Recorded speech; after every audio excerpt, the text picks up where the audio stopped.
consciousness was pain. I was moving, squashed against something warm. Someone, writhing. It took me a disorienting moment to realize I was in the trunk of someone's car. I wasn't alone. I could feel his ice-cold breath on my face, and when I dared open my eyes, I saw the eerie silver of a crescent moon reflected in his iris. So bright, and yet so beautiful. Rowan wasn't completely done yet. There were still pieces of him that were contorted, confusing static struggling to stitch his skin back together. But he was awake, his half-lidded eyes piercing into me.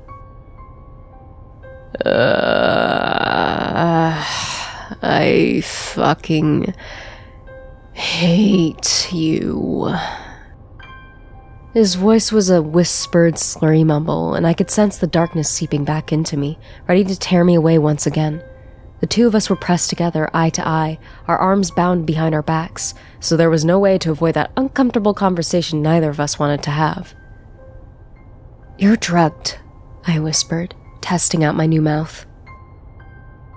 He responded with a spluttered laugh. "Actually, for the first time in a while, I am completely 100% sober right now. So you're going to fucking listen to me." Moving closer, I could hear his heavy breaths, his attempts at stifling a panic attack. Rowan Beck had suffered from them his whole life, but I had to remind myself this wasn't him. Rowan's voice broke apart, and for a moment he blinked away that mesmerizing light and seemed maybe kind of human. "Nin," he whispered. "I'm begging you." His warm lips grazed my cheek.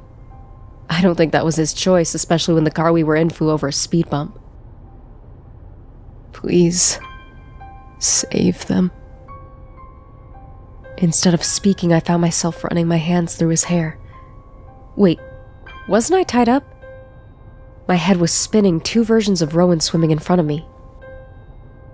"Do you remember that show when we were kids?" I was aware I was drawing out my words too much, but my tongue was swollen. "You know, the one with, He laughed, and maybe it was him being not fully there, or maybe it was genuine. "Fuck off." Rowan's voice cracked into a snort. "I'm not a fish." I laughed too, the two of us suddenly in hysterics. Maybe we were drugged. I woke, for the second time, to screaming. Both inside the room I was in and further away, faded but still bleeding through the walls. The cries closer to me, blowing my eardrums out, weren't human. It wasn't just screaming. It was brutal, animalistic, a banshee wail I felt in my brain and in my bones, numbing my body and freezing me in place as I woke from slumber. It took me a moment to gather my bearings, memories flooding back. I was in the car with Rowan, and we crashed. I remembered I'd died for the 28th time. I remembered Rowan's body being copied right in front of me, static becoming flesh and flesh becoming skin. The rest was a blur. I had a vague recollection of flashes, like my memories were being fast-forwarded. Once I knew I was fully real, that my body wasn't made of static, I tried to drag Rowan out of the road. Then, a sharp pain hit the back of my head, the world spun around, and darkness. I came to, expecting the hollow sensation and the hunger, but I just felt dizzy. I was lying face down on the floor in my bedroom back at the house in a fresh puddle of drool. I knew it was my room because I could smell the exotic plants I kept on my window, and the raspberry-scented perfume plugged into the outlet. Slowly I sat up, resisting the urge to cover my ears to block out the cry. It was agonizing, nothing I'd ever heard before. In the corner of my eye, I saw her, a shape bleeding into my vision. Somehow, I knew she was crying in pain. It was agony and fear and anger enveloped in one hysterical cry, burning her lungs out and setting her body on fire. Imogen. I could feel my housemate's scream like a living entity crawling inside my brain. Like she was dying. And somehow, I could feel it. The entity slicing into my soupy brain and twining itself around my spinal cord. Like Rowan, she was sickly pale and gaunt, but somehow beautiful. Lying in a pool of halo-colored hair and moonlit eyes, my housemate writhed like she was possessed. But she didn't look like a monster. She was in pain, each wail racking her body. She was like an animal, I thought. An animal who needed to be put down. An animal I couldn't stand to see like that. Her vacant eyes didn't fully find me until I shook her, and life began to return to her expression slowly before she sat up. Imogen was trembling, her eyes raw, filled with tears and not quite human. But I could believe for a moment, if I suspended my disbelief, that she wasn't a monster. My housemate stared at me, blinking rapidly like I was a hallucination, before her hand whipped out, claw-like fingernails slicing into my flesh.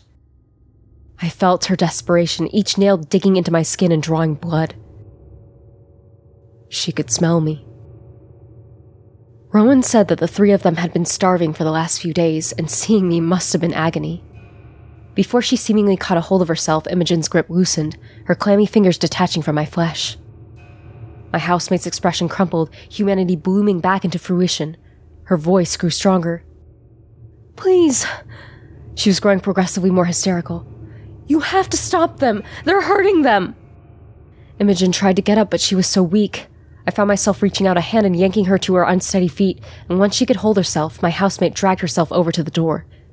She needed to eat, I thought dizzily, but it's not like the snacks I hid under my bed would do anything. I knew exactly what Imogen needed. Once I was close enough to the door, I could hear it, low murmurs followed by yelling, and judging from Imogen's expression, I knew we weren't alone. There were people downstairs. Strangers. Remembering the figure looming over me, the person who had knocked me out and brought me home, I shivered. Who would do that? I thought. They had kidnapped me and presumably Rowan too, and brought us home? Stop who? I managed to get out.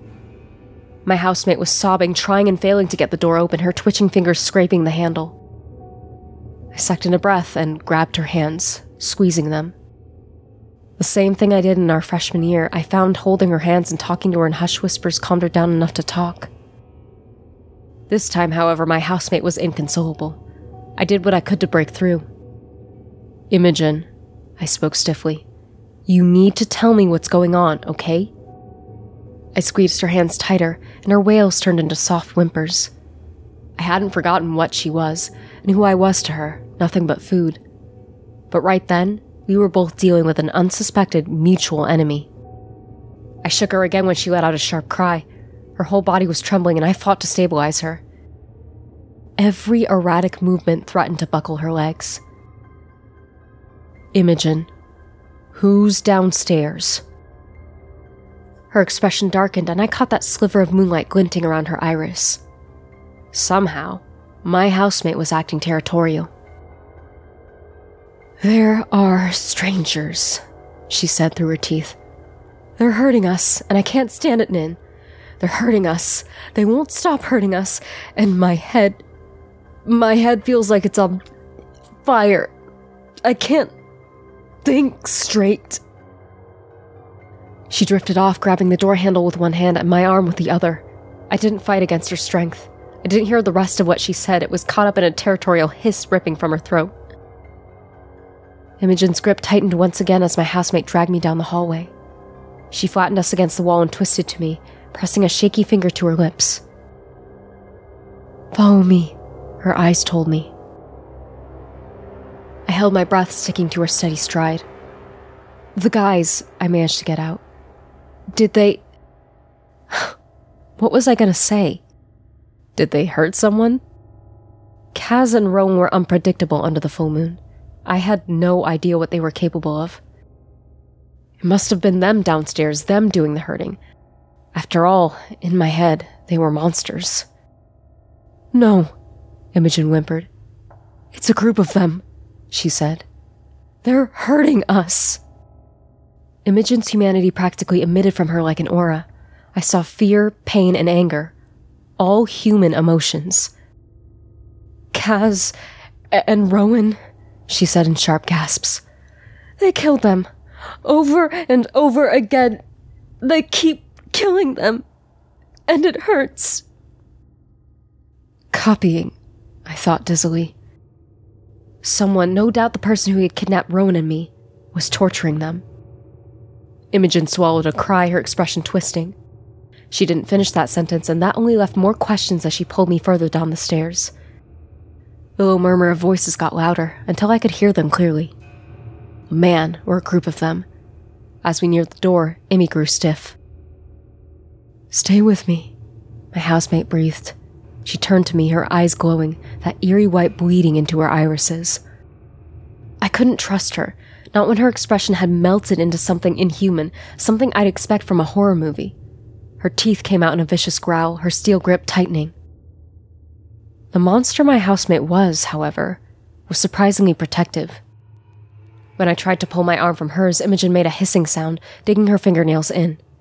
When I caught sight of the front door, I had a chance to run. I had a chance to rip my arm from her grasp, lunge into a sprint, and not look back. But I didn't. When I jumped from the last step, the downstairs hallway was quiet. The intruders were in the lounge. I could sense them, and I knew she could too. Her nostrils flared like a wild animal as she followed their scent, moving in quick strides. I followed, not as quick as her, my body leaning back, trying to escape. "It's a full moon," Imi said under her breath. "Kaz and I had just enough time to protect the house before they came." "What?" I whispered. I'd already checked, and the totality wasn't expected until September 10th. I checked multiple times to ensure I'd have enough time to escape before a full moon fell on us. But even as I thought that, my eyes found the clumsily taped-up front door, and if I squinted, I could just about glimpse the tiniest fragment of moon peeking in. "They broke in," she said. "Those bastards broke in and took Kaz, and then hunted down you and Rowan." As she spoke, my housemate pulled me towards the lounge, where I knew the kidnappers were. Imi stiffened up when she reached the door. I think part of her enjoyed searching each room beforehand, like she was hunting them down. She reminded me of a lioness losing her cubs. Whoever hurt Kaz and Rowan was dead, and we both knew that. I could tell from the way she moved, squeezing my arm like I was some kind of anchor.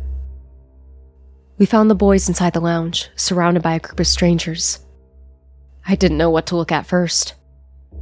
The windows were taped up, blocking out the night bleeding in, a protection from the moon. Scattered around the room were various versions of my housemates, copies of them strewn across the floor. If it had been my first time, I might have thought I was seeing things, or even in a dream of my own making. There was so much blur between fiction and reality. Inside that room, at that moment, that line had been crossed multiple times.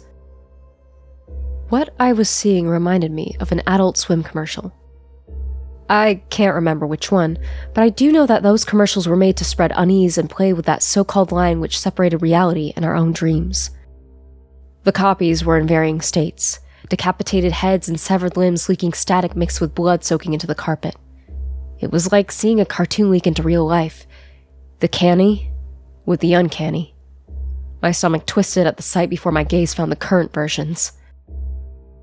Rowan and Kaz were strapped back to back, duct tape covering their mouths, feral teeth slicing through the gags. They looked like fresh copies, but I knew from experience the pain clung on, and memories were still fresh even before they faded. I knew they were fucking strong. Rowan had pinned me to my seat with one hand, and Imi's grip on me was cutting off my blood circulation. But somehow, the restraints pinning their wrists to the chair's armrests were enough to hold them down. Kaz's gaze met mine, his expression crumpling, like he was ashamed. He rapidly shook his head, gesturing for me to run. Rowan tipped his head back, snarling through his gag. His eyes were already half drowned in moonlight, already half taken over. The two of them were nowhere near moonlight, with it being trapped behind the taped-up windows.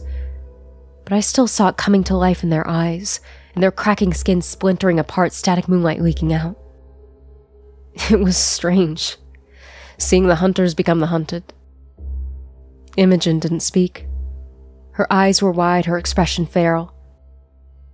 When she made a move toward the boys, an oldish-looking man stepped in front of her, and I recognized him from Sam's group of friends. He was one of the people who had surrounded Sam's coffee table, marking something on a piece of paper and actively trying to hide when Poppy dragged me in. Now that I was taking in the others, I realized they were all from Sam's house. I recognized a dark-haired teenage boy and an older woman with graying hair and a thinning smile, wielding a knife that I knew had already killed the boys multiple times. The leader's eyes ignited. "See?" He turned to the others. "I knew the little bitch would come try and save her boys." He grabbed Kaz's hair, yanking the boy's head back. Kaz glared at me like I was the problem, before averting his gaze. He didn't fight back, squeezing his eyes shut. Rowan shoved him, muffled screaming, but Kaz didn't move. "We've been playing with your friends for a while now." The man's grin made me nauseous. He was talking to Imogen. "Now you're deciding to come downstairs?" I watched the group take their positions, following orders. A familiar sandy-colored ponytail sent my heart into my throat. I must have been seeing things, right? Sure, I was seeing some of Sam's friends, but I wasn't seeing my best friend himself.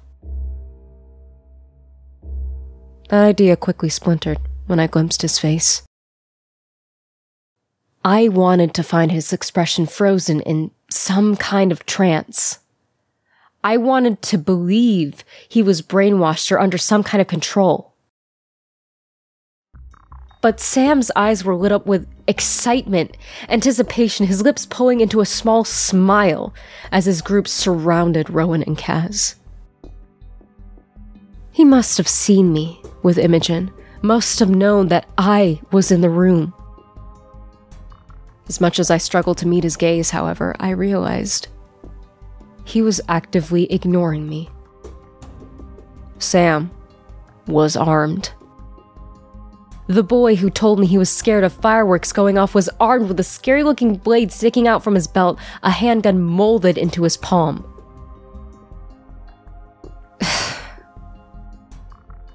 Imogen, trembling, stepped in front of me.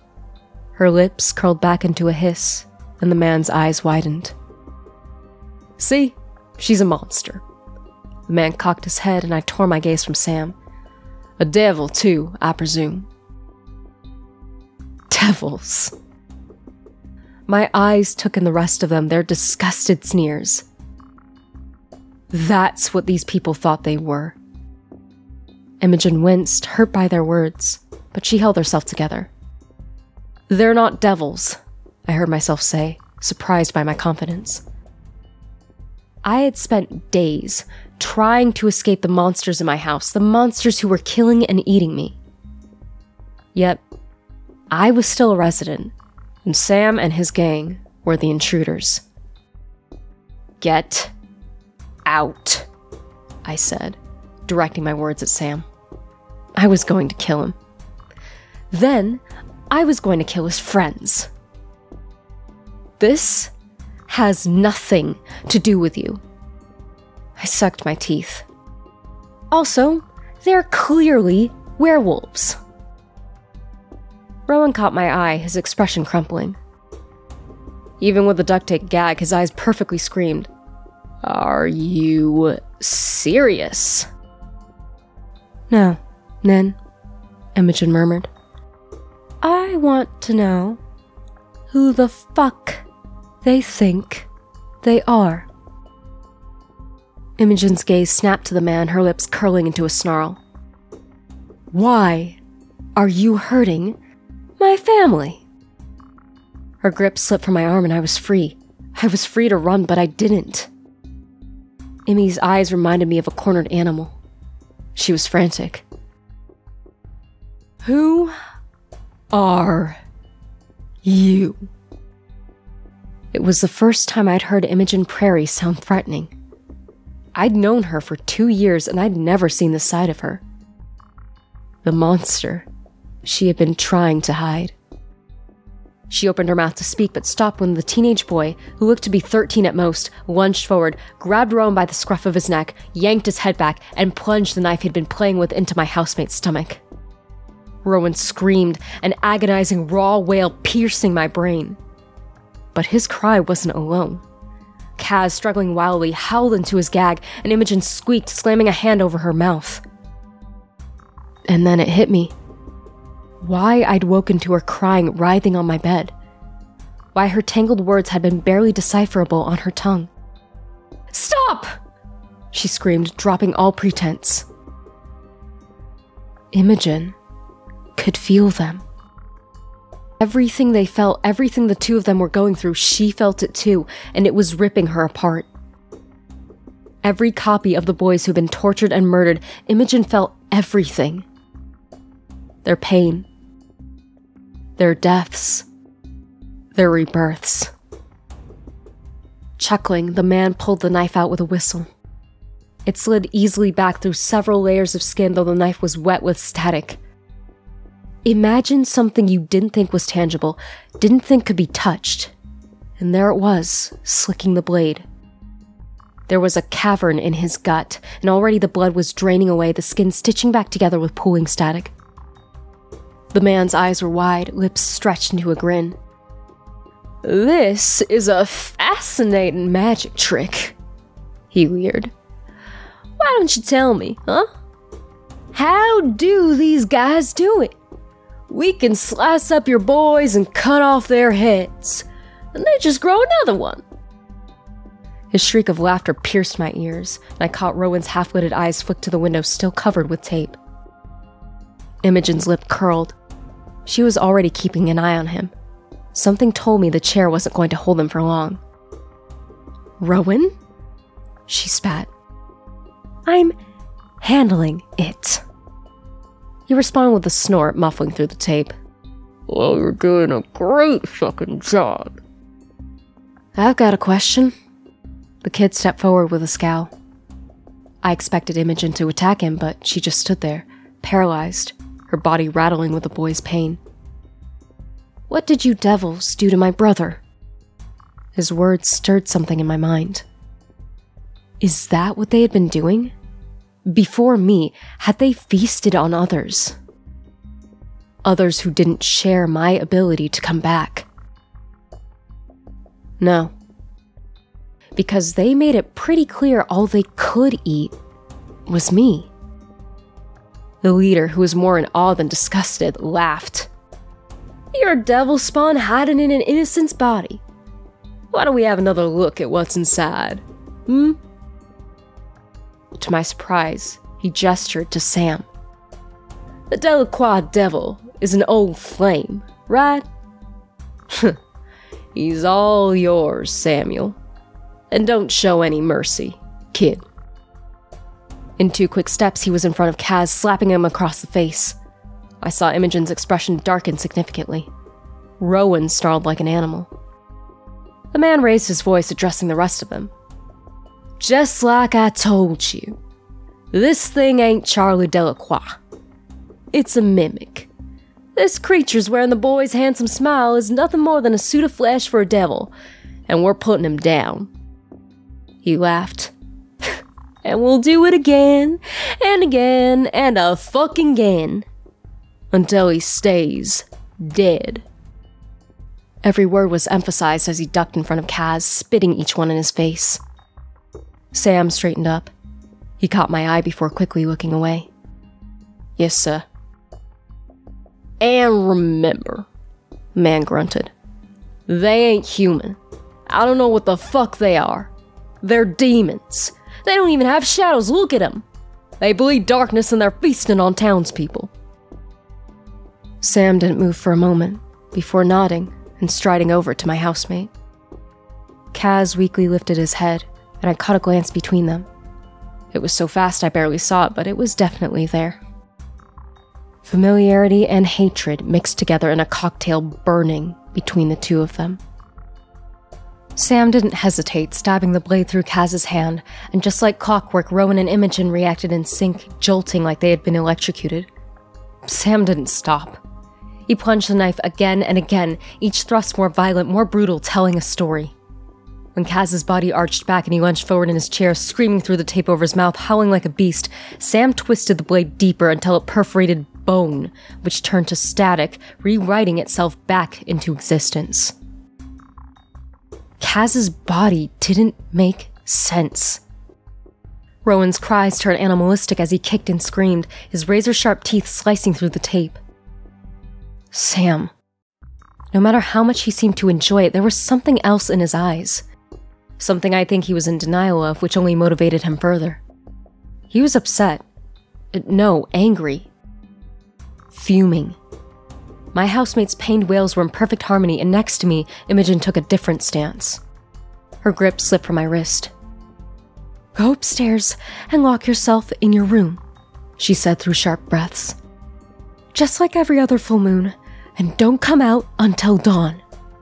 "What?" I managed. "Are you serious? I know what's going on." I swallowed. "And I want to help." "Help?" Imogen's tone dripped with something sour. "So, not run away?" "What?" "Run." She turned to me, her eyes pleading. "Promise me you'll lock yourself up. I don't want you to see this." I was already backing away. "What are you going to do?" Imogen was in agony. I could see it in her face, every contortion in her expression matching the boy's. She offered me a sheepish smile. "Just talk to them." When I risked a look at Kaz while Sam dragged a knife down his face, static pouring out, he was shaking his head. "Don't." His eyes were on Amy, desperate as he struggled under the restraints. He seemed to already know what she was going to do. Imogen tried one more time. "If you want to talk, we'll talk," she said. "I'll tell you everything about what we are. Just let them go." Her lips pricked into a smile. "That's your warning. Let them go, or I'll show you." "Show us," the man scoffed. I inwardly cringed as he dragged his nails down Rowan's face. Rowan snapped at him like a wild animal. "You're already showing us. You're inhuman. Be thankful we're merciful enough to put you down right here, and not string you up on the gallows where you belong." "Then I'm sorry," Emmy said softly. "Imogen," Kaz muffled through his gag. I was getting deja vu from the last full moon. He rocked forward in the chair, almost tipping over. "You're going to make it worse." "Let her do it," Rowan howled when an older woman with thinning white hair plunged her dagger into his arm. He was seething, a hysterical laugh bubbling. "These bastards think they can really kill us." "Don't do what?" The teenage boy joined in, a delirious grin on his face, circling my housemates like a shark. "You're weak." Rowan spluttered. "I'm sorry. Shouldn't you be playing Fortnite?" "Imogen, please." Kaz chewed through his gag. "What the fuck is this going to accomplish?" His gaze snapped to me and I saw it. Disgust. Disdain he was trying to hide. "Tell her, Nin." "We just want to talk." Imogen spoke through a growl. Her patience was thinning. "Let them go, and like I said, we'll talk." But that just got a laugh from the group in response. Sam, the only one who wasn't laughing, paused, mutilating Kaz's face.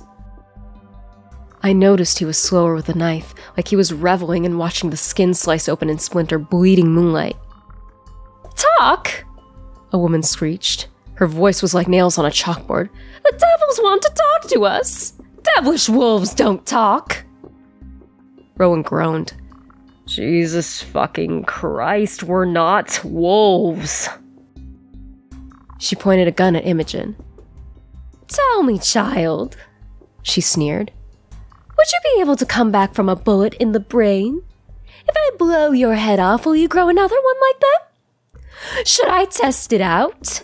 How about severing each of your limbs? I saw the exact moment Imogen Prairie gave up. She gave up begging, gave up trying to negotiate. Gave up being human. She grasped my hand, entangling her fingers with mine. I would be lying if I said it wasn't comforting. There's a freezer inside Rowan's closet, Amy said under her breath. I want you to ignore what's in it and lock yourself in there. But I choked on my response and she hissed, cutting me off. Now! I found myself nodding, my brain subconsciously submitting to that light in her eyes that was so hard to look away from. Right. I staggered into the wall. Amy was next to me one moment and then she was at the window, half of her face already illuminated in a semicircle of moonlight. At first, I thought she was going to try another tactic to free the boys, maybe from the back. She was fast, after all. Faster than I thought, but no. Kaz turned to me with questioning eyes before twisting to Imi, muffling into the tape over his mouth. Imogen, don't! Imi didn't waste time, standing on her tiptoes and clawing at the protection put in place to block out the full moon. And almost as if the moon herself had been waiting in anticipation outside, fighting to get in, she seeped into the room, milky white light filling every corner and hitting every surface. I remember turning to run. Though something made me turn, something, maybe morbid curiosity, twisted my body around and forced me to watch. Watch as I finally realized why my friends were so afraid of the full moon. Why they forced me to stay in my room every night and blast music until my ears were ringing. It was almost like they were waiting for it. At least, Rowan was. I knew part of him didn't care about the control she had over him or what she made him do. He just wanted out of that fucking chair. I watched his frenzied gaze fix on Sam, who was carving the flesh from my housemate's face, before his twitching eyes darted to every corner the light bounced from. And then, he went slack. His wrists writhed against the restraints, and his face did the same. It drooped to one side. His whole expression went blank. Kaz followed, at first trying to bury his head in his lap, but it was too bright, too powerful, drowning him, flooding his eyes. Their faces, drenched in her, were hypnotizing. Just like the night of Abigail Matheson's party, they stopped struggling, their frightened eyes wide, lips twisted around the gags, before going slack. With her so close inside the room, she filled me too. I heard her voice, her melodic singing filling their minds. No. Our minds. She was affecting me too. I was aware I was moving, jerking, twitching, trying to find a way out. But I couldn't move. She was in my head, twining herself around my being, filling me, teasing me. My housemate's eyes reflected the same eerie glow. Not just the subtle halo glint I was used to seeing. This was blinding light, light that should have scorched their eyes out. And yet it didn't. Instead, it became part of them, weaving inside of them, fully taking over. She hit every reflective surface like she was burrowing deeper, overwhelming us. I was staring at Rowan, my gaze glued to him. That light bleeding from him was almost beautiful. Hypnotizing. I felt it beckoning me forward, and only snapped out of it when cutting fangs pierced through his duct tape gag, his mouth parting in a monstrous snarl, inhuman screech sending me to my knees. While the moon found her home leeching onto their minds, I heard only the low hum of her song bleeding into my skull, enrapturing me. The humans reacted differently. They seemed more confused. I watched Sam's expression shift from morbid pleasure to horror as he pulled back with the knife, but my brain couldn't process what was happening. Time seemed to slow down, and suddenly, there was so much screaming.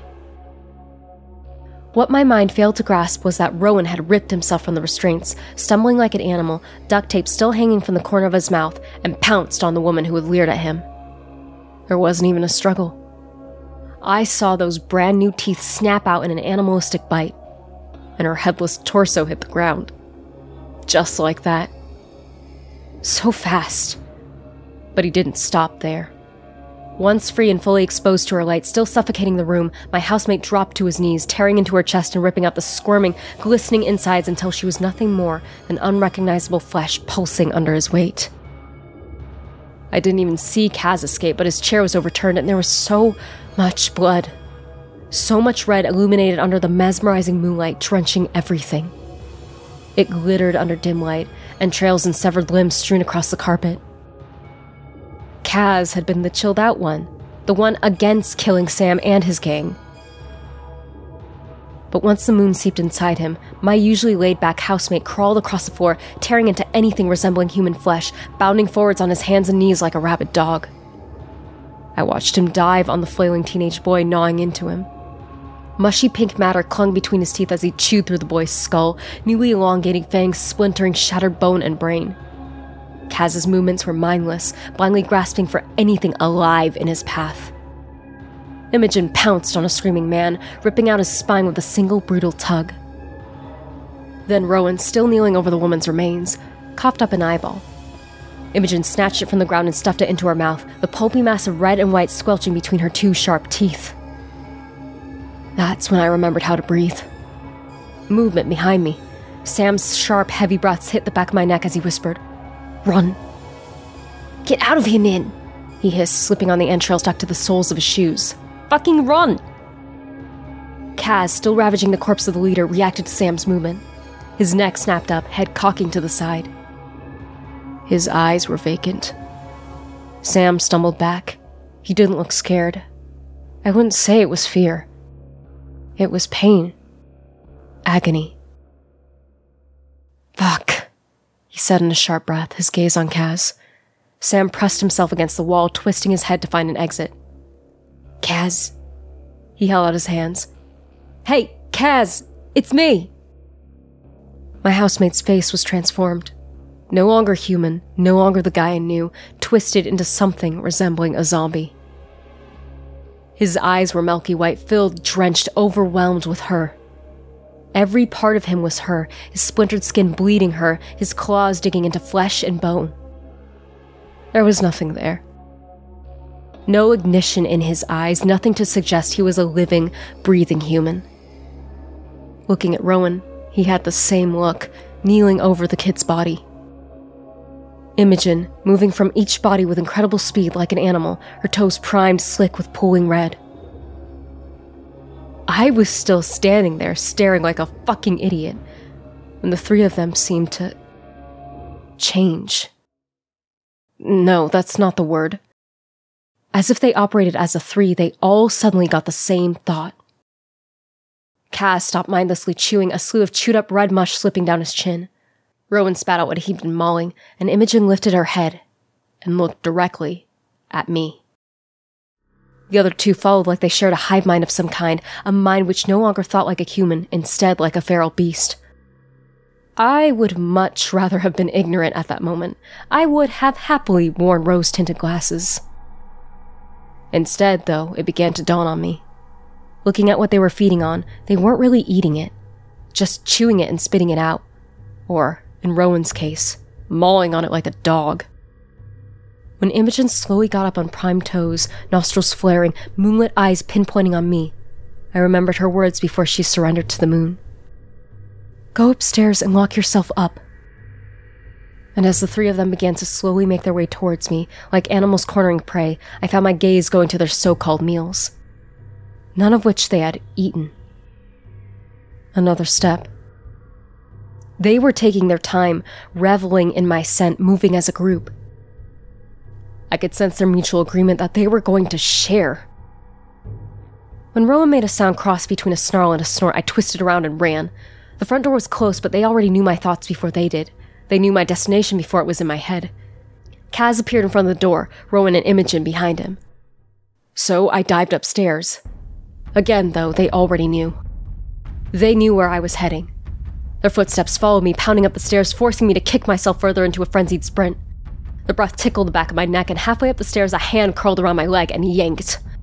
I crumpled, losing my grip on the top stair, flailing and kicking my attacker in the face. "Kaz." Faster than the others, a mindless determination glimmered in his eyes. He didn't stop, didn't falter, only falling and getting back up again, crawling up on the stairs on all fours. As if watching him, the moon seemed to follow, her light pouring from the cracks in his face. His arms wrapped around my waist and pulled me halfway down the stairs, and I kicked blindly, only for his grip to loosen, letting me go. Reaching the top, I followed Emmy's earlier words and threw myself into Rowan's room, slamming the door behind me and throwing my weight into it. But they were already on the other side, hurling themselves into old wood. Fuck! Fuck! Scanning my housemates for my glimpse of his closet.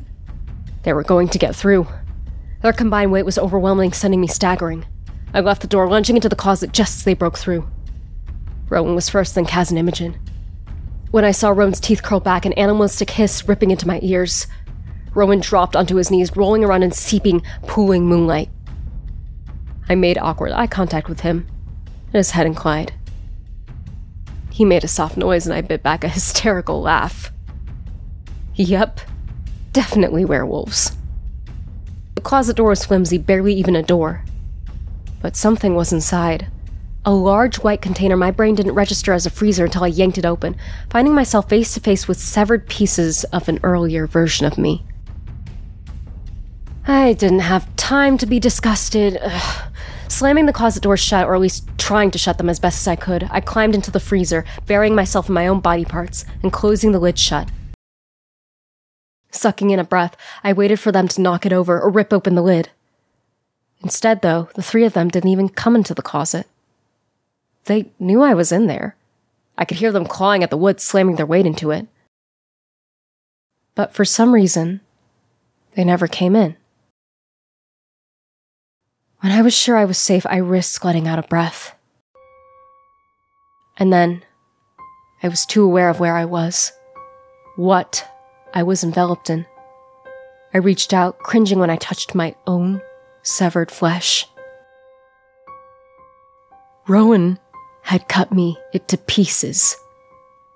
Probably so I'd last longer. My stomach flipped over and my mouth watered. I was going to throw up. I could feel it, a barf-like paste creeping up my throat. The closet door suddenly flew open, footsteps following. They were in. So close. I could hear their heavy pants. Instinctively, my fingers curled around what felt like a slimy piece of my torso before something flashed in front of my eyes. A memory from that version of me. The version they'd murdered and cut up, preserving me in Rowan's freezer.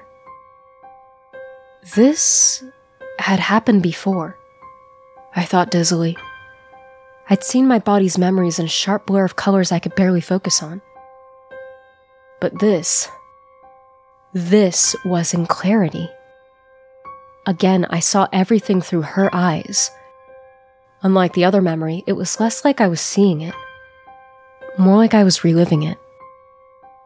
The graze of the cool night air on my bare skin as I opened up our door to a figure on our doorstep. Oh, hey! My own voice was a lot lighter and more energetic.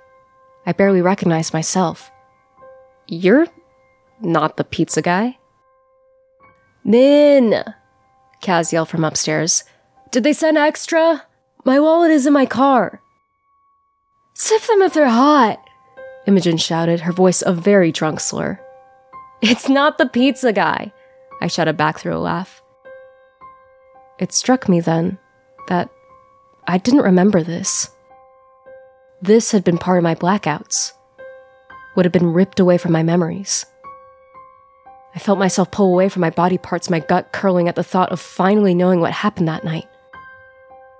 I had to know. Even when part of me cringed away, refusing to accept a certain part of myself, I needed to understand the events. So, ignoring my body's insistence to let go, I dug my nails into my own severed flesh, willing myself to delve back into the memory when it started to blur out of focus. A woman. She was maybe in her late 50s or early 60s with white hair growing gray at the ends. Her smile was friendly, and I instantly trusted it. Good evening. Would you mind helping me out? I felt the dread building in on my current self as well as in my memory. In my memory, however, I ignored the alarm bells. Bolivia House, I presume. The old woman's smile widened. It's just like I remember it. Her eyes flicked from the door to me. I am quite lost. Yeah, of course, I said. My voice sounded different. Tipsy. I think we were all drunk. What do you need help with? Before the woman could answer, a voice spoke up and I twisted around. Rowan was standing behind me, halfway through a bag of Cheetos. Who's at the door? He said through a mouthful of orange mush. Nin, I said don't talk to strangers. Rowan. Part of me splintered. I forgot what he looked like before my blackouts. Before he started wearing Ray-Bans to hide the effects. His eyes used to be warm. Friendly. They used to be pretty to look at. A deep shade of brown with flecks of ember like orange. Now I could barely see them anymore. They're almost completely taken over whether he's possessed or not. I shoved him, shooting the woman an apologetic look. It's literally an old woman, I said through a gritted smile. Do you want to come in? Rowan copied me, gritting through his teeth. And what if she's a psycho murderer? The woman cleared her throat. She nodded to Rowan. Do you and your girlfriend live alone? Girlfriend? He squawked, choking on Cheeto dust, and I shoved him, harder. Rowan hissed. That hurt. Go back upstairs. You're drunk and embarrassing yourself. We're housemates, I corrected the woman. There are 2 more of us. Okay, but why do you want to know? Rowan pressed his face against the door, attempting to act as weird as possible. I shoved him again, and he fixed her with a not-quite smile. Are you planning on moving in? We're not an Airbnb, you know. Goodness, no, the woman said. I was just curious. So, 4 of you, correct? Rowan folded his arms. Why so many questions? He stepped forward. Can I question you? Rowan, I warned him. I'm dealing with it. The woman nodded along, seemingly grateful for me shutting him up. Thank you, she said. Would I be able to come in?